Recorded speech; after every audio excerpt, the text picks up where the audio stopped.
There's something that many older men feel but rarely talk about. A slow, creeping loss of energy, motivation, and confidence that doesn't show up in blood tests or routine checkups. You wake up after a full night's sleep, but feel like you've barely rested. You go through the day with a quiet weight on your chest, not pain, not sadness, but a strange sense that something inside is off. Many men blame age. Some blame stress. But very few ever consider one of the most private, personal habits in their daily routine: masturbation. Now, this isn't a warning rooted in shame or moral judgment. This is about real biology, real emotional patterns, and real consequences that affect how you feel as a man over 60. I've worked with hundreds of senior men who came to me with the same complaint: "Doctor, I feel like my battery's dying, and I don't know why." One of those men was Hari, a 68-year-old retired railway engineer. Intelligent, disciplined, respected by his family and neighbors. But for 6 months, he had felt strangely exhausted. His sleep was normal. His heart was stable. No new medications. Yet something was draining him. His words still echo in my memory. "I wake up feeling used up, like my strength is leaking out overnight." We talked through everything: diet, exercise, stress. Then, slowly, he mentioned something he had never told a doctor before. After his wife passed away, he began to rely more on self-pleasure to ease loneliness. "Sometimes twice a day," he said quietly. "It helped me sleep." I thought it was harmless. But the science says otherwise. In men over 60, the body doesn't bounce back from stimulation like it used to.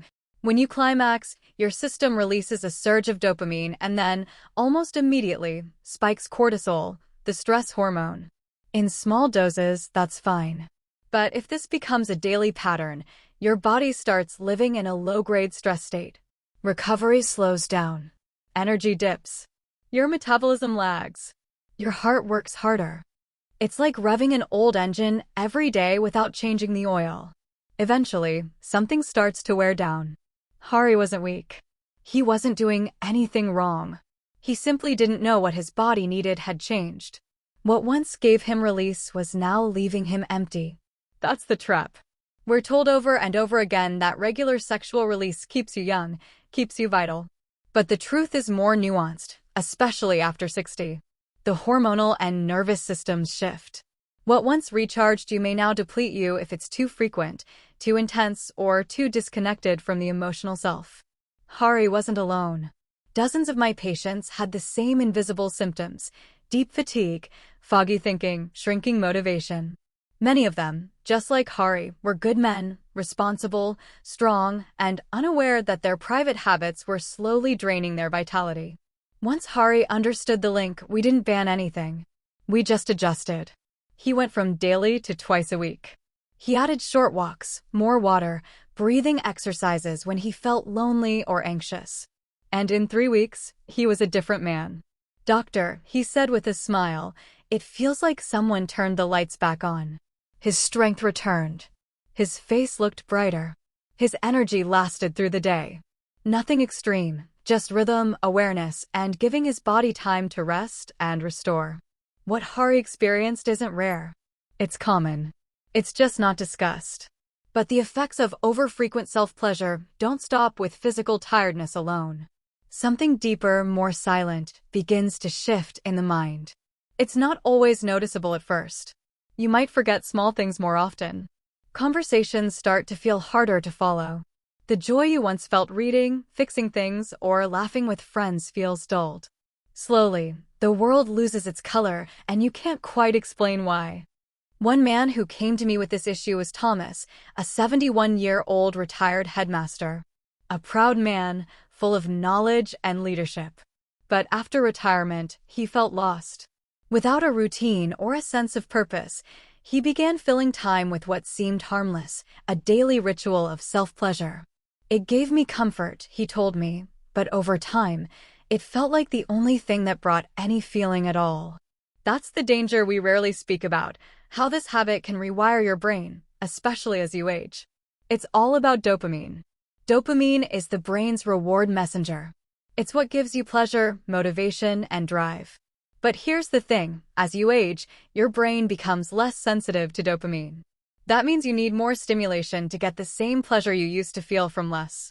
When masturbation becomes your primary source of pleasure, your brain starts to adapt. It expects that same kind of stimulation over and over, and other things, like music, hobbies, or even social interaction, start to feel flat. It's not your fault. It's not weakness. It's how the brain responds to repetition. Thomas said something that struck me. It didn't feel like a choice anymore. It felt like something I had to do just to think straight. That's not pleasure. That's a pattern hijacking your nervous system. When release becomes a compulsion, your mental flexibility narrows. You think less clearly. You enjoy life less. And the deeper tragedy is, you begin to isolate yourself without realizing it. The brain is powerful, but it's also trainable. If all it learns is one form of reward, it begins to chase only that. That's how addictions start, not always with substances, but with habits that become compulsions. Men like Thomas, who once led classrooms and inspired students, now struggled to read a book cover to cover. He felt ashamed, like his mind was slipping. But it wasn't dementia. It was a dopamine imbalance, one triggered and reinforced by a habit meant to soothe him. That's where awareness becomes a tool. When Thomas and I talked honestly about what was happening, he began to understand his brain wasn't broken, it was just out of rhythm. We made simple changes. He agreed to space out his sessions. No more than 2 or 3 times a week. He started journaling again, just a few lines a day. He took short walks, called his grandson more often, even picked up the guitar he hadn't touched in years. And, just like Hari, Thomas started to feel something return: clarity. Calm. A feeling of purpose. He wasn't perfect, and he didn't need to be. But he had balance again. Because the truth is, your brain doesn't stop growing. Even after 60, even after 70. It can still change. It can still heal.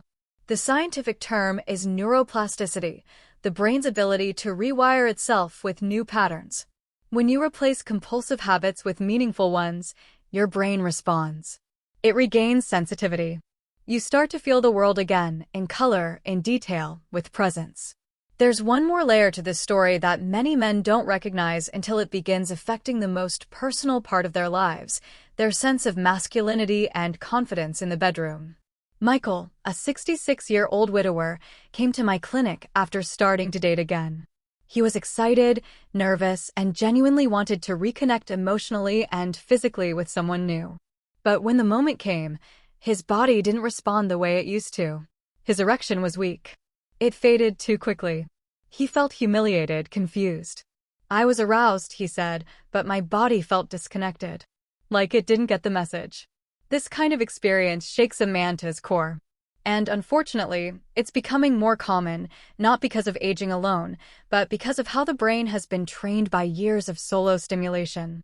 You see, when self-pleasure becomes routine, especially in one specific pattern, same speed, same pressure, same environment, your brain and body get locked into that script. It starts to associate arousal with only that context. Then when you're with a real partner, with a different pace, touch, rhythm, your body doesn't know how to respond. It's not about desire or attraction. It's about how your arousal pathways have been shaped. Michael had conditioned his brain to expect one thing: a quick, solo release. When the situation changed, he couldn't switch gears. It wasn't a failure of masculinity. It was the result of years of repetition without variety or connection. And it doesn't end there. Hormonal shifts triggered by frequent climax, especially sudden spikes in testosterone and DHT, can also have physical side effects. Men like James, 73, began noticing rapid hair thinning. At first, he assumed it was genetics. But his hair loss had accelerated drastically in just months. His scalp felt itchy, his hair more brittle. When we looked deeper, we saw a pattern. Increased frequency of masturbation, especially under emotional stress, led to repeated hormone surges that flooded his system with DHT, a known contributor to male pattern baldness. In men already genetically predisposed, this can speed up follicle shrinkage and hair loss. Again, it wasn't about shame. It was about awareness. Michael and James made changes not by cutting out their sexuality, but by respecting their body's new rhythm. They slowed down. Michael explored different forms of touch and intimacy, even without climax. James spaced out his sessions, worked on stress management, and added supportive nutrients like zinc and biotin. They both saw results. Michael regained confidence, not instantly, but gradually, as his body learned to respond again in new, meaningful ways. James saw his hair loss stabilize and felt more in control of his appearance and mood. At this stage in life, your body is not your enemy. It's your teacher. It's telling you what it needs: softer rhythms, deeper connection, better rest. If you listen to it, really listen, you can preserve not just your health, but your joy, your spark. Your sexuality doesn't need to disappear. It just needs to evolve. And with small shifts in awareness, patience, and intention, you can feel more vibrant, more connected, and more alive than you have in years. Because even now, especially now, you deserve a life full of strength, clarity, confidence, and true connection. Take care of your body. Respect your rhythm. And remember, it's never too late to feel strong again.